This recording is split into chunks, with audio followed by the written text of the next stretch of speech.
ಪೋಷಕರು ಶಾಲೆಯ ಕಟ್ಟಡದ ವಿಚಾರವಾಗಿ ಸ್ವಲ್ಪ ಗಮನ ಹರಿಸಬೇಕಾಗುತ್ತೆ ಮುಂದೆ. ಯಾಕೆ ಅಂತಂದರೆ ಮಕ್ಕಳು ಹೋಗುವಂಥ ಶಾಲೆಯ ಕಟ್ಟಡಗಳು ಸರಿಯಾಗಿ ಇದೆಯಾ ಇಲ್ವಾ ಅಂತೇಳಿ ಪರಿಶೀಲನೆ ಮಾಡಬೇಕಾದಂಥ ಪರಿಸ್ಥಿತಿ ಈಗ ನಿರ್ಮಾಣ ಆಗ್ತಾ ಇದೆ. ಯಾಕೆಂದರೆ ಇಲ್ಲಿ ಒಂದು ಶಾಲೆಯ ದುಸ್ಥಿತಿಯನ್ನು ನೋಡಿದ್ರೆ ಎಂಥವರಿಗೂ ಕೂಡ ಎದೆ ಜಲ್ಲನ್ನುತ್ತೆ. ಶಿಥಿಲಾವಸ್ಥೆಯಲ್ಲಿರುವಂತಹ ಸರ್ಕಾರಿ ಶಾಲೆಯಲ್ಲಿಯೇ ಮಕ್ಕಳಿಗೆ ಪಾಠವನ್ನು ಮಾಡಲಾಗ್ತಾ ಇದೆ. ಕಲಬುರಗಿ ಜಿಲ್ಲೆ ಜೇವರ್ಗಿಯ ಗ್ರಾಮದ ಶಾಲೆಯ ದುಸ್ಥಿತಿ ಇದು. ಸರ್ಕಾರಿ ಪ್ರಾಥಮಿಕ ಶಾಲೆಯ ಬಹುತೇಕ ಕೊಠಡಿಗಳು ಶಿಥಿಲಗೊಂಡಿದೆ. 1ನೇ ತರಗತಿಯಿಂದ 7ನೇ ತರಗತಿವರೆಗೆ 182 ಮಕ್ಕಳಿಗೆ ಶಿಕ್ಷಣವನ್ನು ಕೊಡಲಾಗ್ತಾ ಇದೆ. ಸತತವಾಗಿ ಮಳೆ ಬೀಳ್ತಾ ಇರೋದ್ರಿಂದ ಶಾಲೆಯ ಕಟ್ಟಡ ಬೀಳುವಂಥ ಸ್ಥಿತಿಯಲ್ಲಿ ನಿರ್ಮಾಣ ಆಗಿದೆ. ನೋಡಿ ದೃಶ್ಯಾವಳಿಯಲ್ಲಿ ಜೇವರ್ಗಿ ಗ್ರಾಮದ ಶಾಲೆಯೊಂದರ ದುಸ್ಥಿತಿ ನೋಡಿ. ಯಾವಾಗ ಬೀಳುತ್ತೋ ಹೇಳೋಕ್ಕಾಗಲ್ಲ. ನಿರಂತರವಾಗಿ ಮಳೆ ಸುರಿತಾ ಇದೆ. ಮೇಲ್ಛಾವಣಿಯನ್ನು ಗಮನಿಸ್ತಾ ಇದ್ವಿ. ಅಲ್ಲಿನ ಶಿಥಿಲಾವಸ್ಥೆ ಆಗಿರುವಂಥ ದೃಶ್ಯವನ್ನು ಕೂಡ ಗಮನಿಸ್ತಾ ಇದ್ದೀವಿ. ಇಲ್ಲಿ 182 ಮಕ್ಕಳಿಗೆ ಪಾಠವನ್ನು ಮಾಡಲಾಗ್ತಾ ಇದೆ. 1ನೇ ತರಗತಿಯಿಂದ 7ನೇ ತರಗತಿಯವರೆಗೆ ಅಷ್ಟೂ ಜನ ಮಕ್ಕಳು ಆ ಶಾಲೆಯಲ್ಲಿರ್ತಾರೆ. ಶಾಲೆ ನಡೆಯುವಂಥ ಸಂದರ್ಭದಲ್ಲಿ ಏನಾದರೂ ಹೆಚ್ಚು ಕಮ್ಮಿ ಆದರೆ ಯಾರು ಹೊಣೆ ಆಗ್ತಾರೆ?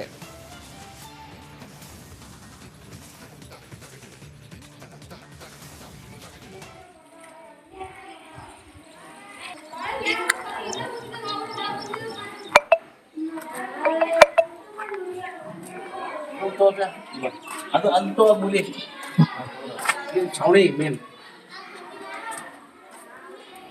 ನಮ್ಮ ತಾಲೂಕದಾಗ ಭಾಳ ಹಿಂಗೆ. ಆಂಧ್ರದ ಭಾಗದಲ್ಲಿ ಧಾರಾಕಾರವಾಗಿ ಮಳೆ ಸುರಿತಾ ಇದೆ. ಹಾಗಾಗಿ ಕರ್ನಾಟಕದ ಗಡಿ ಭಾಗದಲ್ಲಿ ಹೆಚ್ಚಿನ ಸಮಸ್ಯೆಗಳು ಉಲ್ಬಣ ಆಗ್ತಾ ಇದೆ. ನೋಡಿ, ಎಲ್ಲೋ ಮಳೆ ಆದರೆ ಇನ್ನೆಲ್ಲೋ ರೈತರು ಸಂಕಷ್ಟಕ್ಕೆ ಸಿಲುಕಿಕೊಳ್ತಾರೆ. ಕರ್ನಾಟಕದ ಗಡಿ ಗ್ರಾಮಗಳಲ್ಲಿ ಈಗ ನೆರೆಯ ಪರಿಸ್ಥಿತಿ ಆವರಿಸಿಕೊಂಡಿದೆ.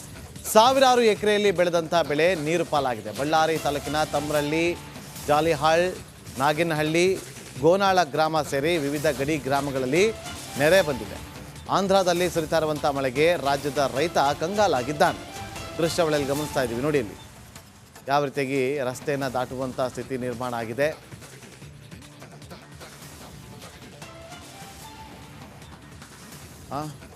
ಬೈಕ್ಗಳನ್ನು ತಳ್ಕೊಂಡು ಹೋಗ್ತಿದ್ದಾರೆ.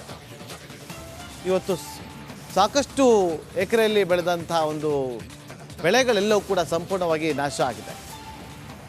ನಮ್ಮ ಪ್ರತಿನಿಧಿ ಒಂದು ಪ್ರತ್ಯಕ್ಷ ವರದಿಯನ್ನು ಕೊಟ್ಟಿದ್ದಾರೆ, ನೋಡ್ಕೊಂಬನ್ನಿ. ಬಳ್ಳಾರಿ ರೈತರಿಗೆ ಒಂದಾದ್ರ ಮೇಲೆ ಒಂದೊಂದು ಸಂಕಷ್ಟ ಅಂತ ಹೇಳಿದರೆ ತಪ್ಪಾಗಲಿಕ್ಕಿಲ್ಲ. ಯಾಕಂದರೆ ಇಷ್ಟು ದಿನ ಸಾಕಷ್ಟು ಮಳೆಯಿಂದ ರೈತರು ಕಂಗಾಲಾಗಿದ್ದರು. ಇದೀಗ ಆಂಧ್ರ ಭಾಗದಲ್ಲಿ ಸುರಿತಾ ಇರತಕ್ಕಂಥ ಮಳೆಗೆ ಬಳ್ಳಾರಿ ತಾಲೂಕಿನ ವಿವಿಧ ಗ್ರಾಮಗಳಲ್ಲಿ ಸಾಕಷ್ಟು ಅನಾಹುತ ಆಗಿರ್ತಕ್ಕಂಥದ್ದು. ನಾನೀಗ ಬಳ್ಳಾರಿ ತಾಲೂಕಿನ ಜಾಲಿಹಾಳ್ ಗ್ರಾಮದಲ್ಲಿರ್ತಕ್ಕಂಥ ಕಟ್ರಳ್ಳ ಅನ್ನುವ ಒಂದು ಹಳ್ಳದಲ್ಲಿದ್ದೇನೆ. ಯಾವ ರೀತಿಯಾಗಿ ಈ ಒಂದು ಮಳೆಗೆ ಅವಾಂತರ ಆಗಿದೆ ಅನ್ನೋದನ್ನು ಈ ದೃಶ್ಯದಲ್ಲಿ ನಿಮಗೆ ಎಕ್ಸ್ಪ್ಲೈನ್ ಮಾಡ್ತಾ ಹೋಗ್ತೀನಿ. ಈ ದೃಶ್ಯದಲ್ಲಿ ನೋಡ್ಬೋದು, ಇದಕ್ಕೆ ಜಾಲಿಹಾಳ್ ಸಮೀಪ ಇರತಕ್ಕಂಥ ಕಟ್ರಳ್ಳ ಅಂತ ಕರೀತಾರೆ. ಸಾಕಷ್ಟು ರೈತರು ಈ ಒಂದು ಹಳ್ಳದಿಂದ ಬದುಕ್ತಾ ಇದ್ರು. ಆದರೆ ಈಗ ಯಾವ ರೀತಿ ಆಗಿದೆ ಅಂದರೆ ಅನಂತಪುರ ಜಿಲ್ಲೆಯಲ್ಲಿ, ಅಂದರೆ ಇದು ಗಡಿ ಭಾಗಕ್ಕೆ ಹೊಂದಿಕೊಂಡಿರ್ತಕ್ಕಂಥ ಹಳ್ಳಿ ಆಗಿರ್ತಕ್ಕಂಥ ಹಿನ್ನೆಲೆಯಲ್ಲಿ ಅನಂತಪುರ ಜಿಲ್ಲೆ, ಆಂಧ್ರದ ಅನಂತಪುರ ಜಿಲ್ಲೆಯಲ್ಲಿ ಸಾಕಷ್ಟು ಮಳೆ ಸುರಿತಾ ಇದೆ. ಹೀಗಾಗಿ ಸಾಕಷ್ಟು ಅನಾಹುತ ಆಗ್ತಾ ಇದೆ. ಅಂದರೆ ಹಳ್ಳ ಸಂಪೂರ್ಣವಾಗಿ ತುಂಬಿ ಹರಿತಾ ಇರತಕ್ಕಂಥ ಹಿನ್ನೆಲೆಯಲ್ಲಿ ಕಳೆದ ಒಂದು ವಾರದಿಂದ ಇದೇ ರೀತಿಯಾಗಿ ಹಳ್ಳ ಹರಿತಾ ಇರತಕ್ಕಂಥದ್ದು.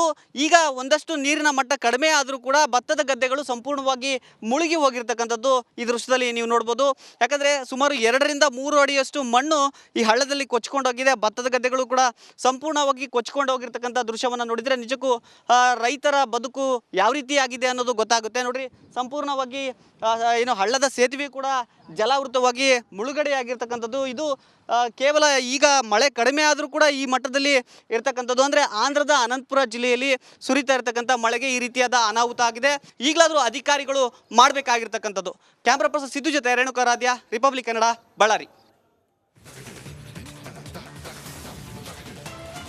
ಶಾಲೆಯಲ್ಲಿ ಮಕ್ಕಳು ಕಣ್ಣೀರನ್ನು ಹಾಕಿದ್ದಾರೆ. ಕಾರಣ, ತಮ್ಮ ನೆಚ್ಚಿನ ಶಿಕ್ಷಕರನ್ನು ಬೇರೆ ಕಡೆಗೆ ವರ್ಗಾವಣೆ ಮಾಡಿದ್ರು ಅನ್ನೋ ಕಾರಣಕ್ಕೋಸ್ಕರ. ನೋಡಿ, ಒಂದು ಕಡೆ ಮಕ್ಕಳು ಕಣ್ಣೀರನ್ನು ಹಾಕ್ತಿದ್ದಾರೆ.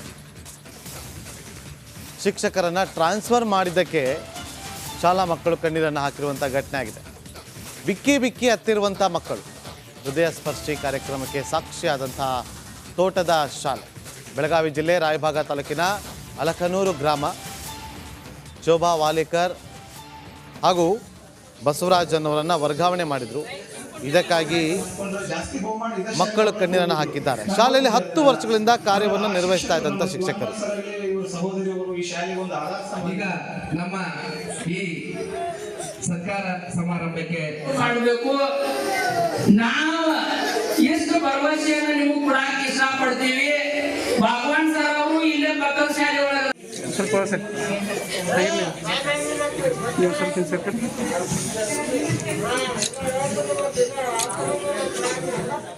ಸ್ವಲ್ಪ ಸರ್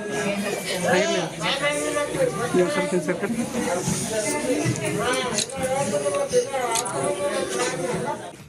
ನಮಸ್ಕಾರ, ನೀವು ನೋಡ್ತಾ ಇದ್ದೀರಾ ರಿಪಬ್ಲಿಕ್ ಕನ್ನಡ. ನಾನು ನಾಗೇಂದ್ರ ಬಾಬು.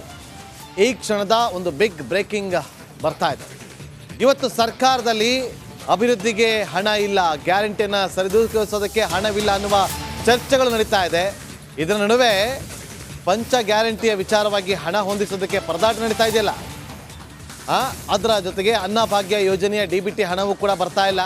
ವೃದ್ಧಾಪ್ಯ, ವಿಧವಾ ವೇತನ ಸಿಗದೆ ಬಡವರು ಪರದಾಡ್ತಾ ಇದ್ದಾರೆ. ಆದರೆ ಆರೋಗ್ಯಕ್ಕೆ ಲಕ್ಷ ಲಕ್ಷ ಹಣ ಕ್ಲೈಮ್ ಅನ್ನ ಮಾಡಿರುವಂಥ ರಾಜಕಾರಣಿಗಳು, ವಿಧಾನ ಪರಿಷತ್ ಸದಸ್ಯರಿಂದ ಲಕ್ಷ ಲಕ್ಷ ಹಣ ಕ್ಲೈಮ್ ಮಾಡಲಾಗಿದೆ. ಒಂದೇ ವರ್ಷಕ್ಕೆ ಲಕ್ಷಾಂತರ ರೂಪಾಯಿ ಕ್ಲೈಮ್ ಮಾಡಿರುವಂಥ ಶಾಸಕರು. ಇದು ರಿಪಬ್ಲಿಕ್ ಕನ್ನಡದ ಪೊಲಿಟಿಕಲ್ ಬಿಗ್ ಎಕ್ಸ್ಕ್ಲೂಸಿವ್ ಸುದ್ದಿ.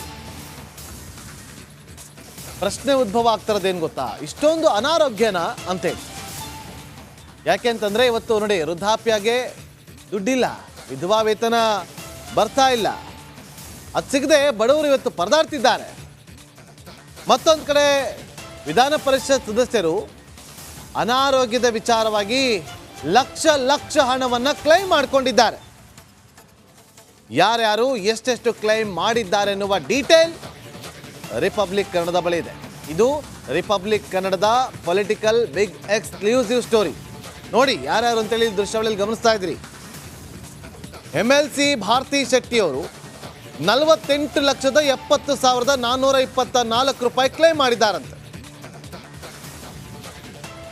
ಲಕ್ಷ ಲಕ್ಷ ಕ್ಲೈಮ್ ಮಾಡಿದ್ದಾರೆ. ಅತಿ ಹೆಚ್ಚು ಹಣ ಕ್ಲೈಮ್ ಮಾಡಿದಂಥ MLC ಭಾರತಿ ಶೆಟ್ಟಿಯವರು. ಇನ್ನು 2ನೇ ಸ್ಥಾನದಲ್ಲಿದ್ದಾರೆ CP ಯೋಗೇಶ್ವರ್. ಆರೋಗ್ಯಕ್ಕಾಗಿ 39,64,114 ರೂಪಾಯಿ ಖರ್ಚಾಗಿದೆ ಅಂತೇಳಿ ಕ್ಲೈಮ್ ಮಾಡಿದ್ದಾರೆ. 3ನೇ ಸ್ಥಾನದಲ್ಲಿ ಚನ್ನರಾಜ್ ಹಟ್ಟಿಹೊಳಿ ಇದ್ದಾರೆ. ಅಕ್ಕ ಸಚಿವೆ ಆಗಿದ್ರು ಕೂಡ ಆರೋಗ್ಯಕ್ಕೆ 17 ಲಕ್ಷ ರೂಪಾಯಿ ಖರ್ಚಾಗಿದೆ ಅಂತೇಳಿ 3ನೇ ಸ್ಥಾನದಲ್ಲಿರುವಂತಹ ಚನ್ನರಾಜ್ ಹಟ್ಟಿಹೊಳಿಯವರು. ಒಂದೇ ವರ್ಷದಲ್ಲಿ ಆರೋಗ್ಯಕ್ಕೆ ಗೋವಿಂದರಾಜ್ ಖರ್ಚು ಮಾಡೋದೆಷ್ಟು ಗೊತ್ತಾ? 7,26,700